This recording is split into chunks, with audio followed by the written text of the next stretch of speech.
Hello, welcome to ERMP and beyond.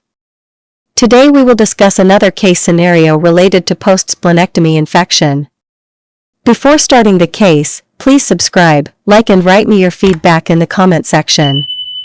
Let's jump to the case without further delay. A 30-year-old man came with complaint of fever.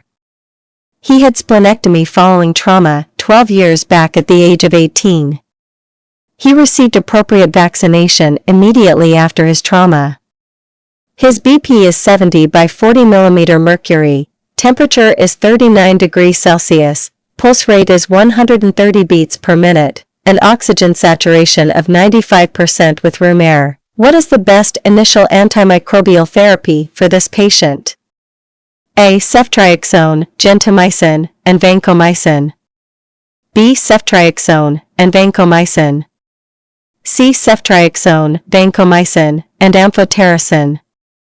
D. Clindamycin, gentamicin, and vancomycin.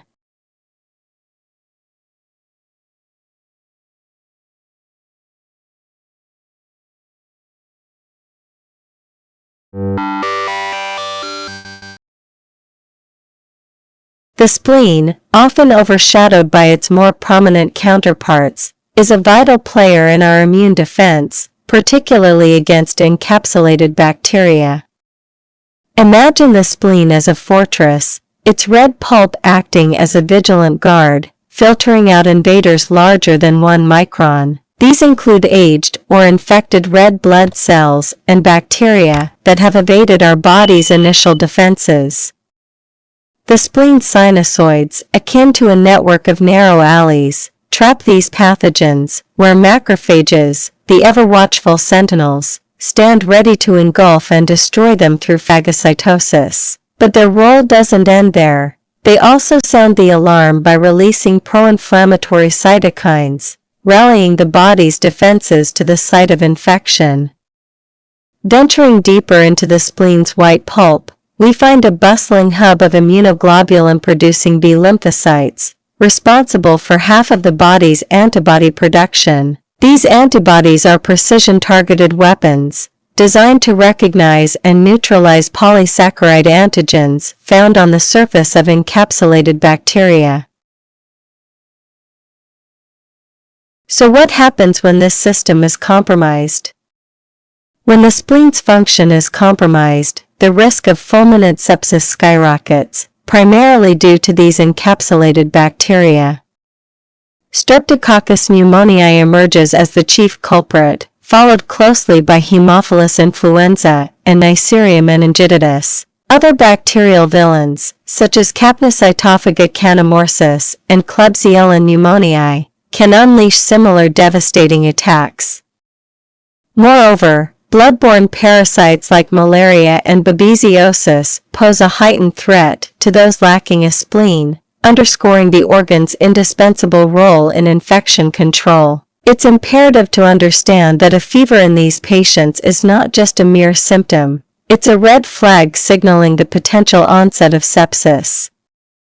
This condition is not to be taken lightly. Without immediate and effective intervention, infections in individuals with asplenia or hyposplenia can escalate rapidly, turning deadly within a matter of hours after the first symptoms appear. Now, let's focus on the primary sites of infection that lead to sepsis in these patients. Pneumonia, primary bacteremia, and meningitis are the usual suspects. Each of these conditions can be life-threatening on their own, but when they occur in someone with impaired splenic function, the stakes are even higher. The spleen plays a vital role in filtering bacteria and managing the body's immune response. So, when its function is impaired, the body's defense mechanisms are significantly weakened, making infections all the more dangerous. Understanding these risks is crucial for both healthcare professionals and patients alike. Early recognition and treatment are the keys to preventing the rapid progression of sepsis in asplenic and hyposplenic patients. It's a race against time, and every moment counts. Individuals with splenectomy present unique challenges in clinical treatment, especially when they exhibit symptoms of fever or other signs indicative of sepsis. Our standard empiric antibiotic regimen is meticulously designed to encompass a broad spectrum of coverage, specifically targeting Streptococcus pneumoniae, Haemophilus influenza type B, and Neisseria meningitidis. This approach is not arbitrary. It is a response to the heightened risk of meningitis observed in these patients, necessitating antibiotics that effectively penetrate the cerebrospinal fluid. In cases where fever or suspected sepsis is present, our go-to treatment combines vancomycin with either ceftriaxone or cefotaxime, barring any known drug allergies.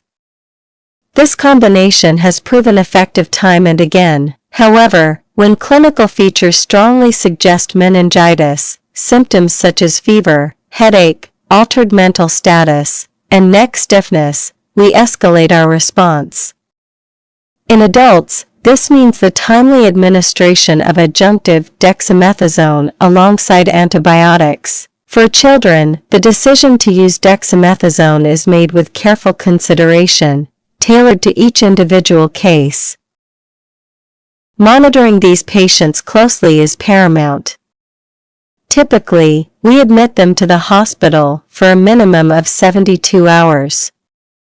This period allows us to provide intensive supportive care, continue our empiric antibiotic regimen, and conduct a thorough diagnostic evaluation.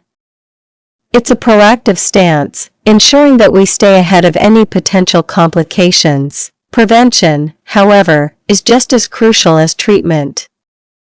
We emphasize the importance of patient education and advocate for vaccinations against pathogens like Streptococcus pneumoniae, Haemophilus influenza type B, and Neisseria meningitidis, SARS-CoV-2, which is the virus responsible for COVID-19, and influenza. Additionally, antibiotic prophylaxis remains a cornerstone of our preventive strategy, significantly reducing the risk of infection in these vulnerable groups.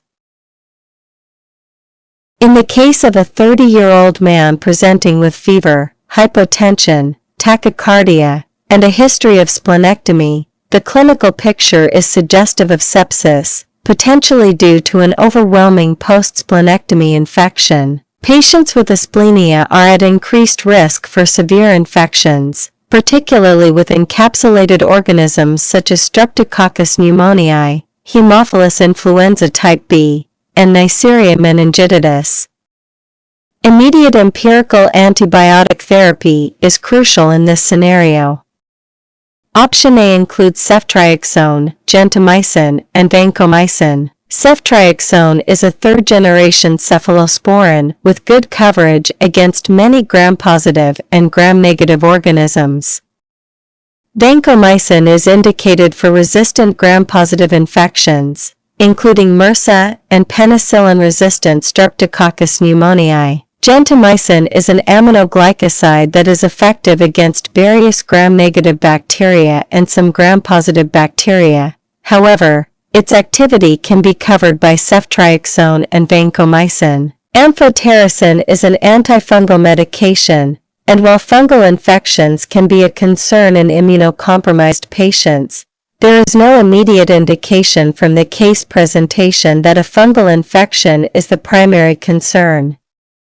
Option D includes clindamycin, gentamicin, and vancomycin. Clindamycin has good activity against anaerobic bacteria and can be used for certain gram-positive infections, but it may not be as broad-spectrum as ceftriaxone against the encapsulated organisms of concern in asplenic patients. Considering the patient's critical condition and the need for broad-spectrum coverage, option B, ceftriaxone and vancomycin, would likely be the best initial antimicrobial therapy.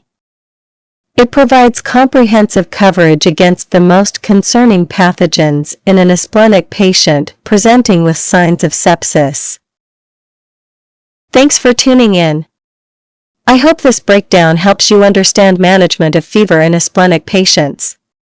Don't forget to like, subscribe, and share. See you in the next video.